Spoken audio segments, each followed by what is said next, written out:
Break के बाद स्वागत है आपका। सीधा लिए चलते हैं अब आपको अयोध्या। पहली दिवाली राम मंदिर वाली गजेंद्र सिंह शेखावत बोल रहे हैं। सालों के उस आक्रमणों के इतिहास में इस सनातन के मानबिंदु को की रक्षा के लिए अनेक लोगों ने अपना जीवन समर्पित किया।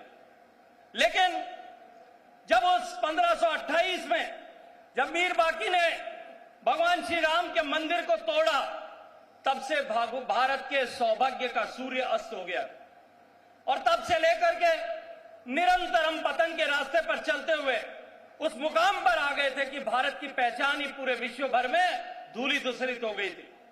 लेकिन सौभाग्य का सूर्य फिर उदय हुआ है। भगवान श्री राम के मंदिर पर जिस दिन प्राण प्रतिष्ठा के बाद में ध्वजारोहण हुआ और भगवान राम के मंदिर में उस ध्वजा के चढ़ने के साथ ही भारत के सौभाग्य का सूर्य पुनः उदय हो गया है। आज भारत की पहचान पिछले 10 वर्षों में माननीय मोदी जी के नेतृत्व में काम करने वाली सरकार के चलते, उन प्रयासों के चलते भारत की पहचान पूरे विश्व भर में बदली है। दुनिया का भारत की तरफ देखने का नजरिया बदला है। भारत ने जिस गति के साथ प्रगति की है, पूरा विश्व विस्मित दृष्टि से भारत की तरफ देख रहा है। भारत के ज्ञान की, भारत की ज्ञान परंपराओं की, भारत की संस्कृति की, भारत के योग की, भारत के आयुर्वेद की, भारत की गौ माता की, भारत की चिकित्सा पद्धति आयुष पद्धति की, भारत के विज्ञान की, भारत के दर्शन की, भारत की संस्कृति की और भारत के सांस्कृतिक परंपराओं के हर एक अंग और उपांग की जो पूरी दुनिया में आज महत्वपूर्ण स्थापित हो रही। ये भगवान श्री राम के मंदिर के स्थापना के बाद जब भारत के सौभाग्य का सूर्य वापस उदित हो रहा है, मित्रों, हम सौभाग्यशाली हैं कि हम उस संकल्प के साथ में माननीय प्रधानमंत्री मोदी जी के नेतृत्व में देश को विकसित बनाने की दिशा में आगे बढ़ रहे हैं। यह आज का दीपोत्सव निश्चित रूप से हम सब के लिए एक संकल्प का दिन है कि हम भगवान श्री राम के उस सुशासन को वापस स्थापित करेंगे।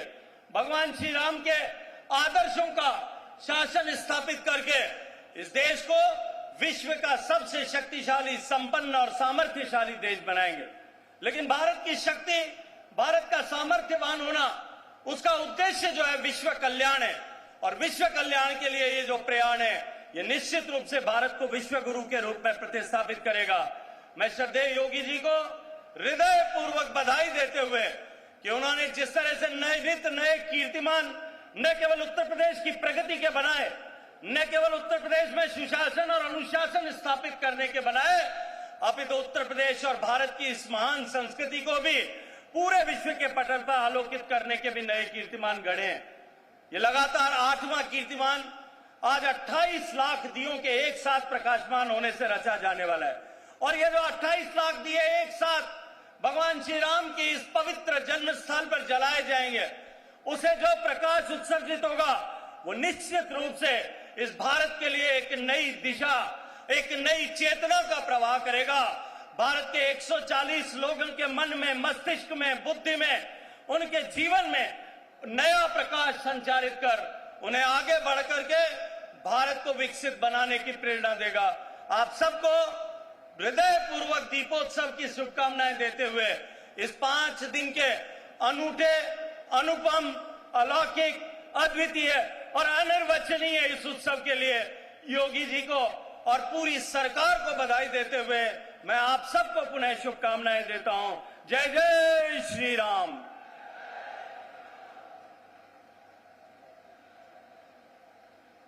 माननीय मुख्यमंत्री महोदय से अनुरोध है, कृपया मंच पर पधारें। माननीय उप मुख्यमंत्री महोदय कृपया मंच पर आए। माननीय संस्कृति मंत्री महोदय कृपया मंच पर पधारें। अब समय है उत्तर प्रदेश पर्यटन